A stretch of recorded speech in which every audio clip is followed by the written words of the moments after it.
దేవానాం చ ఋషీణాం చ గురుకాంచన సన్నిభం బుద్ధిమంతం త్రిలోకేశం తం నమామి బృహస్పతి. మనం గురువు యొక్క బృహస్పతి యొక్క రుణానుబంధం ఉండి, అంటే గురువు వల్ల మీరు రుణాన్ని పొంది ఉన్నారు అనుకున్నట్లయితే మీ పూర్వీకుల నుండి, అలాగే పితృదోషం, పితృమూలకమైనటువంటి దోషంగా దీన్ని భావించవచ్చు.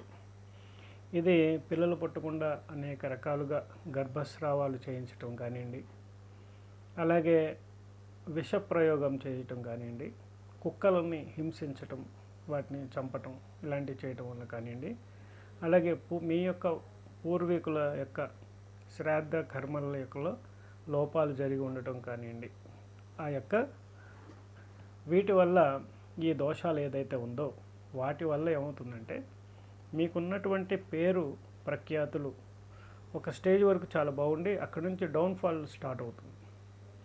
మొత్తం కీర్తి ప్రతిష్టలన్నీ ఉల్టా అయిపోతాయి, మీ మీద అపవాదులు వస్తాయి, ఒక క్రియేట్ అవుతుందన్నమాట. ఈ విధంగా సమస్యల వలయంలో చుట్టుకుంటారు.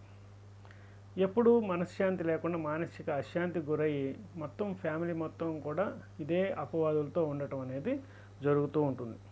అలాంటప్పుడు మీరందరూ కలిసి చేయవలసిన రెమెడీ ఏంటంటే, మీ కుటుంబ సభ్యులందరి దగ్గర నుండి కొంత డబ్బుని తీసుకొని ఏదైనా దేవాలయానికి, అంటే శివాలయం కానీ అమ్మవారి దేవాలయంలో కానీ ఒక ధ్వజస్తంభాన్ని ప్రతిష్ఠించడానికి, ఒక ధ్వజస్తంభ ప్రతిష్టలో మేజర్ పార్ట్ మీ ఫ్యామిలీ నుండి వచ్చిన డబ్బుని అక్కడ వెచ్చించడం అనేది, అక్కడ లిఖింపబడటం అనేది జరిగినట్లయితే తప్పకుండా ఈ పితృదోష సమానమైనటువంటి ఈ బృహస్పతి నుండి వచ్చినటువంటి దోషం ఏదైతే ఉందో అది తొలగిపోయి మీకు శుభ ఫలితాలు వచ్చే అవకాశం ఉంటుంది.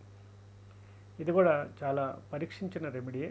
చాలామంది చేయించటం వల్ల వారు తర్వాత మానసిక ప్రశాంతత పొందినట్లుగా చెప్పటం జరిగింది. కాబట్టి ఇది చాలా బాగా మీకు హెల్ప్ అవుతుంది అని అనుకోవచ్చు. ఇది చాలా సింపులే. ఇది అంటే దీన్ని తెలుసుకోవడం కొద్ది కష్టం అవ్వచ్చు, సింపులే కాబట్టి. అంటే ఇప్పుడున్న పరిస్థితుల్లో ఈ అవమానాలు ఇవన్నీ రొటీన్ అయిపోయింది, ప్రతిదానికి ఎవరు పట్టించుకోవట్లేదు. కాబట్టి దీన్ని మరి మీరు పట్టించుకోరు మీ ఇష్టం. నేను చెప్పాల్సిన విధానంలో అయితే చెప్పాను. చేయగలిగితే చేయండి, మంచి శుభ ఫలితాలు పొందుతారు. శుభం భవతు.